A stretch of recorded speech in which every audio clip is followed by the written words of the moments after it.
मेरठ में corona vaccination के नाम पर कागजी खानापुरी का मामला सामने आया।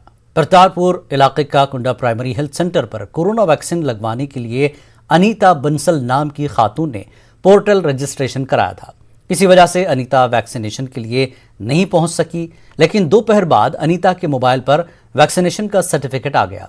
बगैर वैक्सीनेशन के सर्टिफिकेट मिल जाने पर अनीता को बड़ी हैरानी हुई। इलाके के मकामी वैक्सीनेशन अफसर ने भी इस तरह के मामले सामने आने की तस्दीक की। अनीता के अहले खाना ने इस मामले में जब डीईओ डॉक्टर प्रवीण गौतम से बात की तो डॉक्टर साहब ने इसे ऑपरेटर की मामूली चूक बताकर मामले को रफा दफा करने की कोशिश की।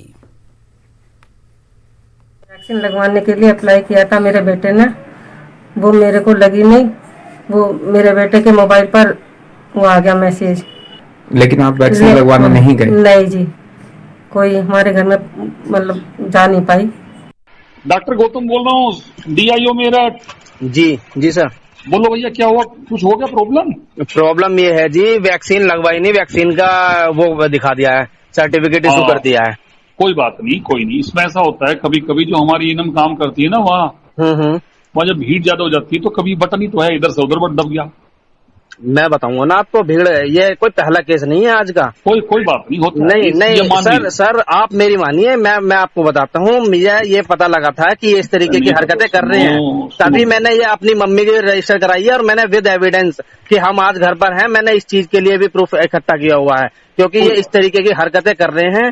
और सुनो दादा, ऐसे गुस्सा नहीं करते। आपकी हमें सहयोग की जरूरत है, आपकी बहुत ज्यादा। सर सहयोग तो पब्लिक सहयोग करेगी, आप भी तो पब्लिक का सहयोग करिए ना। घर बैठे उन्होंने वैक्सीन का सर्टिफिकेट इशू कर दिया, बताइए मैं कहाँ जाऊंगा? मेरी बात सुनो, अभी बता रहा हूँ तुमसे। पूरे प्रदेश में त्राही मच रही है कि वैक्सीन की वजह से आपके भाई ने बंद नहीं होने दिया कोई काम, सब चल रहे हैं धीरे धीरे। जी। कोवैक्सीन भी हमने कोवैक्सीन बंद कर दी सब जगह से, लेकिन 2 जगह अभी चला रहे हैं। 100 डोज हम संतोष को दे रहे हैं, 100 डोज डफरिन को दे रहे हैं। हमें पता है कि हम पे वैक्सीन बहुत कम है, ठीक है ना। ऐसी कोविशील्ड भी ये मिस्टेक हो जाती है, आप टेंशन ना लो। उन्हीं की वैक्सीन जो है, ठीक है ना। ऐसे लोग हैं हम पे जो 719 ऐसे लोग हैं जिनका वैक्सीन लग गई। आधार कार्ड कैसे वेरीफाई कर लेगा बंदा, कैसे कर लेगा? सर आप बताइए। 4:45 बजे सीएससी कुंडा पर कोई भी अवेलेबल नहीं है, बिल्कुल भीड़ नहीं है सीएससी कुंडा पर। 4:45 बजे का जो मैसेज इन्होंने टाइम दिया है, हाँ। ठीक है। अब मैं नहीं पहुंचा तो इन्होंने कैसे वो एग्री कर लिया कि बंदा आया, उनने आधार कार्ड वेरीफाई कराया, हमने उसे वैक्सीनेट कर दिया।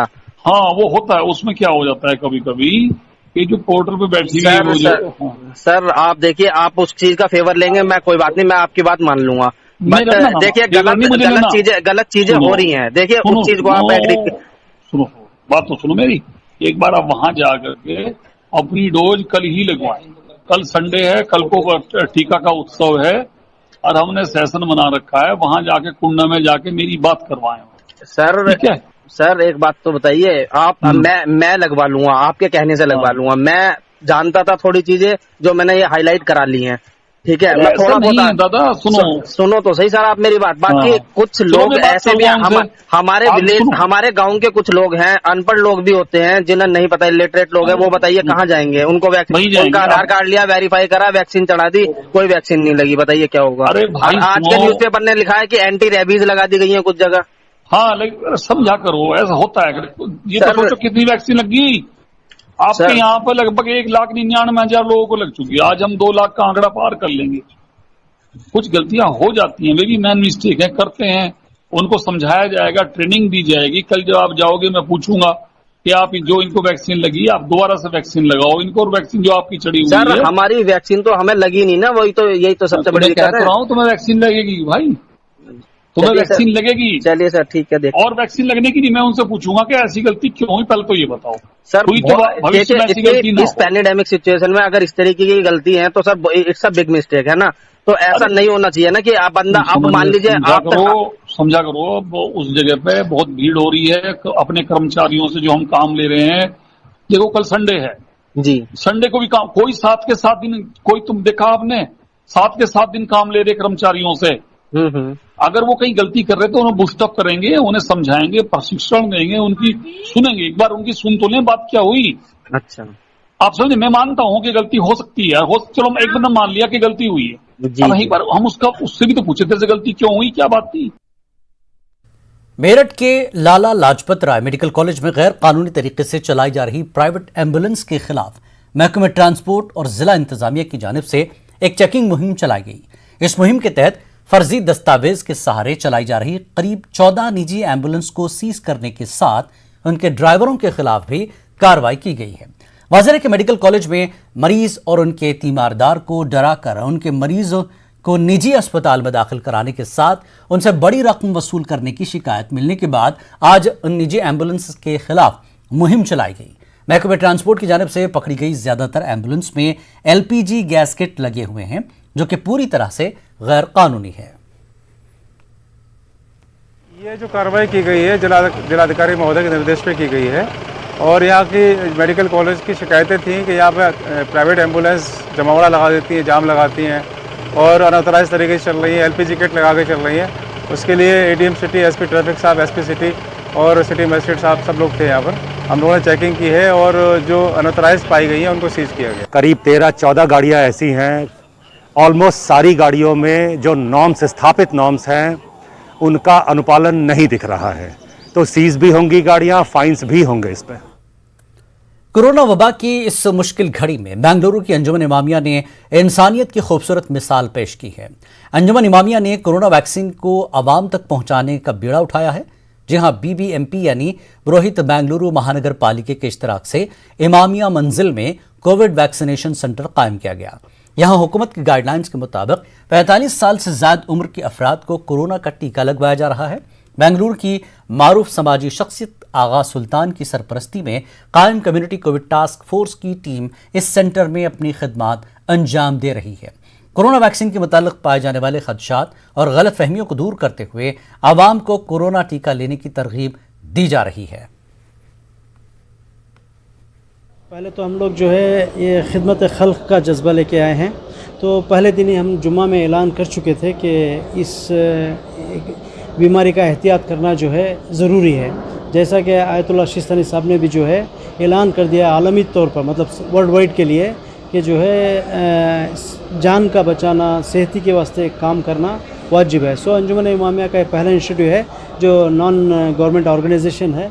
हम लोग पहली बार किए हैं। तकरीबन लगभग 100-150 लोग तो अभी तक ले चुके हैं। तो हम एक टीम एफर्ट की तरह हम इधर इकट्ठा हुए हैं लोगों को कम्युनिटी आउटरीच प्रोग्राम ऑर्गेनाइज करने के लिए, बिकॉज़ यही एक तरीका है लोगों का ट्रस्ट विन करने का। आप इधर देखे हुए हैं कि हमने एक इमरजेंसी एम्बुलेंस रखा है, we have a team of doctors, emergency medicine हैं और जितने भी सराउंडिंग हॉस्पिटल्स हैं उनको हमने एक इंटीमेशन दिया है कि if any emergency happens we will take their help. इसी तरह हम लोगों का एक ट्रस्ट विन करने देख रहे हैं। तो हमने जो ये फैसिलिटी अरेंज की है, कोविड वैक्सीनेशन जो हमने अपने कम्युनिटी सेंटर में अरेंज किया है, इसमें जो खास बात ये है कि बीबीएमपी हमारे कम्युनिटी सेंटर में एक आके दे रही है। हमने यहाँ पे इमरजेंसी एम्बुलेंस का इंतज़ाम किया है। इमरजेंसी मेडिसिन, कोई भी अगर रिएक्शन हुआ उसके लिए हमने डॉक्टर्स, नर्सेस और ऑब्जर्वेशन रूम इंतज़ाम किया है। और अगर पेशेंट को शिफ्ट करना पड़ा तो आसपास के Saint Philomena hospital medical director doctor Shankar Prasad के परमिशन के साथ उनको हम लोग वहाँ पे शिफ्ट करने की कोशिश करेंगे। तो हमने सारा ओवरऑल कवरेज किया है कि कुछ भी अगर हमें ज़रूरत पड़े तो हम लोग पेशेंट को इधर उनको फैसिलिटी दे पाए। इससे क्या होता है कि हमारे कम्युनिटी में लोगों को भरोसा हमारे पर, हमारे लोगों पर, हमारा आउटरीच वैक्सीनेशन का ड्राइव माशाल्लाह बहुत अच्छे से हो रहा है। बेंगलुरु में पहली मरतबा किसी मुस्लिम इदारे की जानिब से कोविड वैक्सीनेशन सेंटर कायम किया गया है। अंजुमन इमामिया ने बीबीएमपी के इश्तराक से ये अहम कदम उठाया है। मकसद कोरोना की महामारी को शिकस्त देना है। कैमरामैन नूर अहमद के साथ रऊफ अहमद, न्यूज़ 18 उर्दू, बेंगलुरु। बार बार हज और उम्रा करने वाले मुसलमान अपनी समाजी जिम्मेदारी को न भूलें। अपनी आमदनी का हिस्सा गरीबों और यतीमों की तालीम पर खर्च करें। कर्नाटक के मारूफ सनतकार सेंट्रल मुस्लिम एसोसिएशन के सदर ज़ियाउल्लाह शरीफ ने यह बात कही। ज़ियाउल्लाह शरीफ की अहलिया हुस्ना शरीफ ने अपनी तंजीम दानिश एजुकेशनल ट्रस्ट के जरिए आज 200 तलबा में 50 लाख रुपए की स्कॉलरशिप तकसीम की। कोरोना वबा की वजह से मुख्तसर तौर पर तकरीब मुनक्किद की गई। चंद तलबा में स्कॉलरशिप के चेक तकसीम किए गए, बाकी मुंतखब तलबा को ऑनलाइन स्कॉलरशिप फराहम की गई। हुस्ना शरीफ ने कहा कि मेडिकल इंजीनियरिंग और दीगर पेशेवराना कोर्सों के तलबा को दानिश ट्रस्ट साल 2006 से स्कॉलरशिप देता हुआ आ रहा है। इस साल 50 लाख रुपए की स्कॉलरशिप दी गई है। आइंदा साल 1 करोड़ रुपए की स्कॉलरशिप देने का मंसूबा है। इस मौके पर ज़ियाउल्लाह शरीफ ने नौजवानों को पैगाम दिया कि वो बुलंद हौसलों, उम्मीदों के साथ जिंदगी के हर शोबे में आगे बढ़ें। तभी तो अल्लाह देगा आपको, वरना एक आदमी सिर्फ अपनी फैमिली का सोच रहा है तो अल्लाह को मालूम कितना देना उसको। बस उसके लिए एक आदमी जियाद करना चाहता है, अल्लाह उसे जियाद देंगे ताकि वो ज्यादा से ज्यादा अच्छाई पहुंचाए लोगों तक। असल चीज अल्लाह चाहता है कि लोगों को फायदा पहुंचे। मेन चीज अल्लाह चाहता है कि लोगों को फायदा पहुंचे एक दूसरे से, वरना जो है सिर्फ नमाज पढ़ना, रोजे रखना, हज करना, 10-10 हज करते, 20-20 बार उम्रे को जाते, जरूरी नहीं है। ये एक बार काफी है। वो बाकी की दौलत जो है ये खैर के कामों में खर्चे। मायूसी जो है ईमान की कमी है। पूरी उम्मीद होना चाहिए हमेशा, जो है अल्लाह से अच्छी उम्मीद रखनी चाहिए। अल्लाह ताला मेरे लिए नए दरवाजे खोलेंगे, ये यकीन होना चाहिए। मायूसी हरगिज नहीं होना चाहिए। बच्चे एग्जाम में फेल हो गए, खुदकशी कर लिए, ये हो गया, शादी फेल्यूर हो गई, खुदकशी कर लिए। ये सब करने की जरूरत नहीं है। अगर खो गया एक नशेमंद तो क्या गम, अगर खो गया एक नशेमंद तो क्या गम, मकामात आहो फिगा और भी है, तो शाही है परवाज है काम तेरा, तेरे सामने आसमां और भी है। उम्मीद नहीं छोड़ना किसी हालत में, अल्लाह से अच्छी उम्मीद रखना चाहिए। अल्लाह मेरे साथ अच्छा ही करेंगे। अल्हम्दुलिल्लाह, ये स्कॉलरशिप दानिश का स्कॉलरशिप का सिलसिला 16 सालों से चल रहा है। We started this in 2006 and when I started it was with 20 lakhs. Mashallah, this year we paid about 50 lakhs. Inshallah, if God willing, next year I'll try for his help also. I would like to give 1 crore. 1 crore, inshallah. Decided. Decided. 1 crore. Inshallah, we will be distributing 1 crore of scholarship from Danish. मैं बैंगलोर से ही हूँ और मुझे Danish education trust से 30,000 amount मिला है and this amount really means a lot, क्योंकि honestly जब मैं when I enter this profession I had no idea कि how will I meet all this financial needs. For giving me this opportunity and giving me the scholarship so that I could pay my salary of fee and do something for my parents and make them proud. तो कितनी relief है आपके parents के लिए कि इतनी scholarship, इतनी जरूरत थी आपको बहुत? Yeah, obviously 1 lakh pay करना था and then my mom was wondering here and there for paying that 1 lakh. वक्त एक ब्रेक का, ब्रेक के बाद फिर लौटेंगे।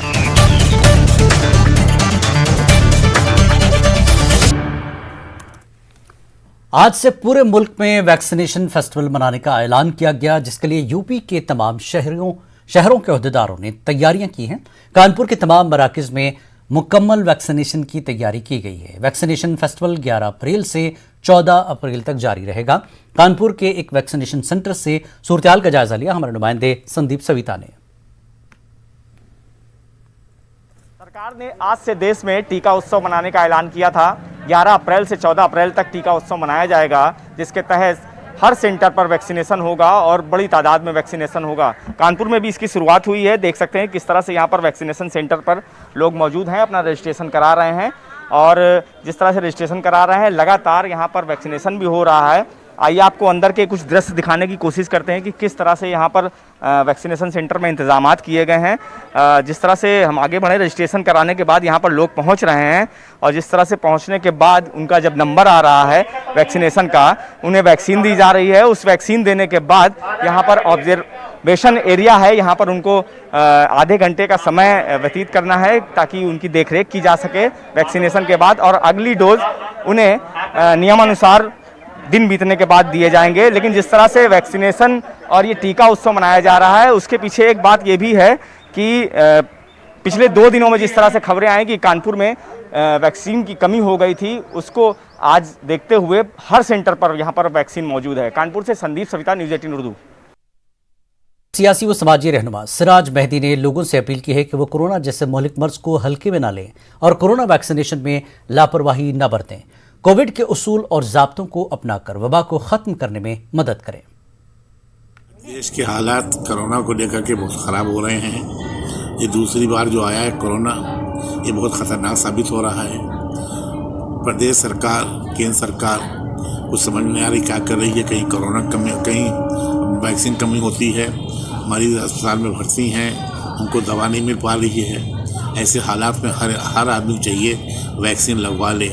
उसी सिलसिले में कल मैं के हॉस्पिटल में वैक्सीन लगवाऊंगा पहले डोज की, और उसके बाद ये भी अपील करता हूँ सब सारे लोगों से, देश के चाहे किसी कास्ट के हों, चाहे मुसलमान चाहे हिंदू भाई हों, हर आदमी वैक्सीन ज़रूर लगा ले, क्योंकि ये बहुत बढ़ता जा रहा है, पूरी दुनिया बढ़ता जा रहा है। और वैक्सीन लगाना डॉक्टर लोग कह रहे हैं बहुत ज़रूरी है, इसलिए वैक्सीन लगाएं। और कल मैं पहली डोज के हॉस्पिटल में 11:30 बजे लगवाऊंगा। और मेरी अपील है साथ साथ सबसे कि हर आदमी ज़रूर इसका डोज लगवाए, वैक्सीन लगवाए, इससे न भागे ताकि कोरोना भागे और हम लोग सुरक्षित रहें। 9 अप्रैल को कानपुर में समाजी तंजीम ने नबी करीम सल्लल्लाहु अलैहि वसल्लम की शान में गुस्ताखी करने वाले स्वामी के खिलाफ मुजाहरा किया था, जिसके बाद पुलिस ने कार्रवाई करते हुए चकेरी थाना में 250 नामालूम अफराद और मौलाना मोहम्मद जफर अली फैंस एसोसिएशन तंजीम के सदर हयात जफर हाशमी के खिलाफ मुकदमा दर्ज किया है। कोरोना प्रोटोकॉल और दफा 144 की खिलाफ वर्जी पर मुकदमा दर्ज हुआ है। इस हवाले से न्यूज़ 18 उर्दू से खास बातचीत की हयात जफर हाशमी ने। नबी की शान में गुस्ताखी करने वाले स्वामी के खिलाफ जब कानपुर में प्रदर्शन हुआ, आजाजमऊ हाईवे जाम कर दिया गया, उसके बाद पुलिस ने अब कार्रवाई करते हुए 250 अज्ञात लोगों और नामजद के रूप में हयात जफर हाशमी पर मुकदमा दर्ज किया है। हमारे साथ मौजूद है हयात जफर हाशमी। किस तरह से ये मुकदमा दर्ज हुआ है, किन किन मामलों पर मुकदमा दर्ज हुआ है, क्या पुलिस से आपके पास आया है और क्या आप करने जा रहे हैं?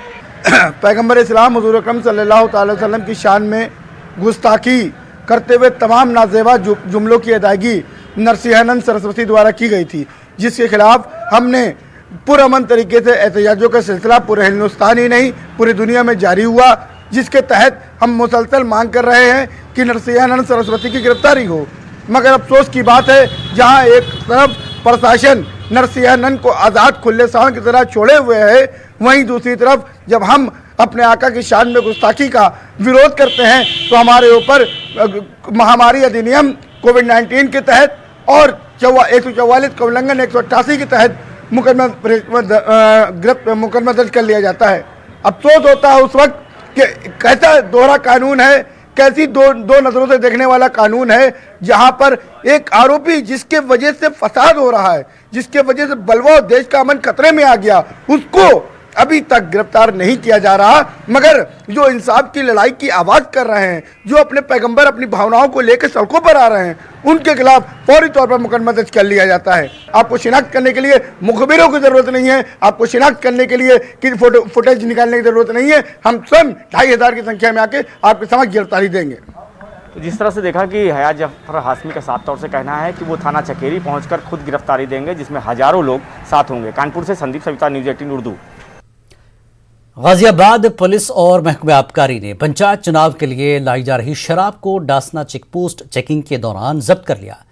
वाज़ेह है कि इन दिनों लगातार गैर कानूनी शराब के खिलाफ पुलिस कार्रवाई कर रही है। मुलजिम को गिरफ्तार करके जेल भेज दिया गया है।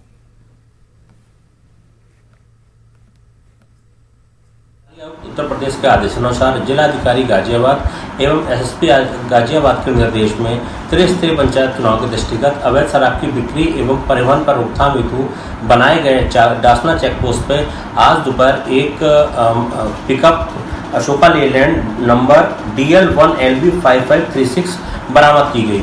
बरामद की गई पिकअप से एक अभियुक्त अमित पुत्र प्रदीप निवासी झज्जर हरियाणा एवं उस पिकअप में 63 पेटियों में 756 बोतलों में ऑफिसर चॉइस विस्की एवं 74 पेटियों में 2700 पौवे 2020 देसी अवैध शराब बरामद की गई। बरामद माल एवं अभियुक्त के विरुद्ध थाना मसूरी में प्राथमिकी। विजयवाड़ा में अहले सुन्नत वल जमात से वाबस्ता उलमा का इजलास मुनक्किद किया गया। इस इजलास में रियासती हुकूमत से वक्फ बोर्ड के नए सदर नशीन को सुन्नत वल जमात से मुंतखब करने की अपील की गई। उनका कहना है कि अहले सुन्नत वल जमात से वाबस्ता सदर नशीन दरगाहों और दीगर वक्फ अमलाक की बेहतर तरीके से निगरानी और तहफ़्फ़ुज़ कर सकता है।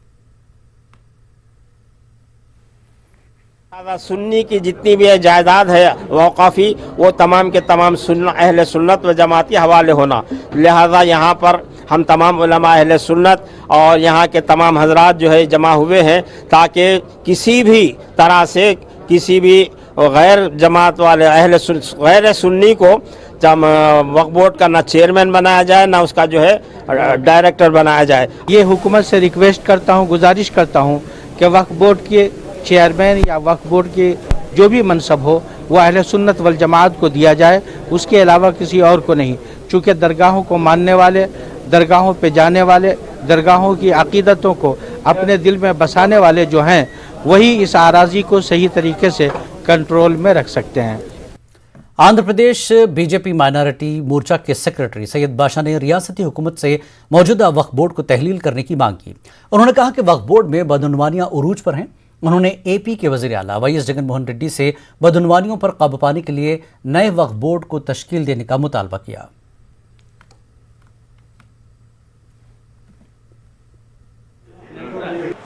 वक्फ बोर्ड पूरा प्रक्षालन करको नया कमिटी ఏర్పాటు करको वो कमिटी में जरा अच्छा आदमी डाल को करते हो को जगनमोहन रेड्डी को हम बोलते हैं। जगनमोहन रेड्डी क्या बोलते करते हो, हमारा माइनॉरिटी प्रभुत्व को बोलते। माइनॉरिटी प्रभुत्व को कन्फर्म से बोलने का इरादा है तो माने फर्स्ट ऑफ ऑल ये बोर्ड को प्रक्षालन करको, उसके बाद ये माइनॉरिटी प्रभुत्व को बोले तो अच्छा रहता। वज़ीर आज़म नरेंद्र मोदी की जानिब से आत्मनिर्भर भारत की अपील एक ऐसे वक्त में की गई है जब मुल्क की मईशत एक अहम मोड़ पर है। नेटवर्क 18 की पहल और आईटीसी की इस खास पेशकश स्वाभिमान भारत में हम आपके लिए मुल्क भर से ऐसी कहानियां लाते हैं जो खुद इन्हिसारी की बेहतरीन मिसाल पेश करती हैं। हम कुछ ऐसी सरकारी कंपनियों की बात करेंगे जिन्होंने सरकारी कंपनी को सुस्त मानने वालों की सोच बदल डाली है।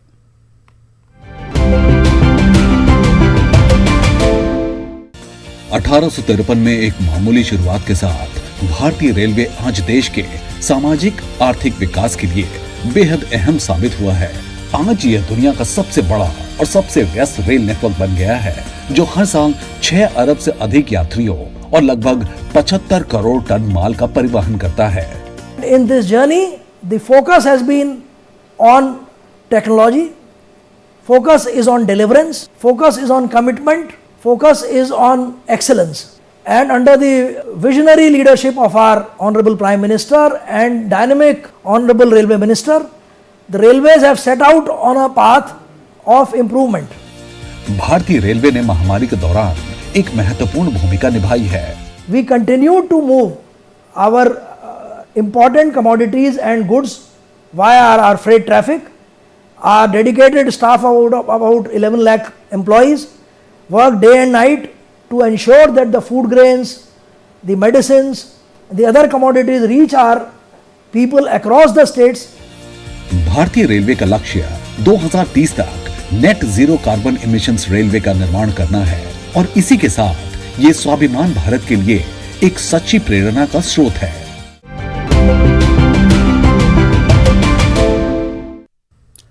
आईटीसी की पेशकश और नेटवर्क 18 की पहल स्वाभिमान भारत की हमारी इस खास सीरीज में आगे और भी ऐसी कहानियों के लिए बने रहिए हमारे साथ हर हफ्ते।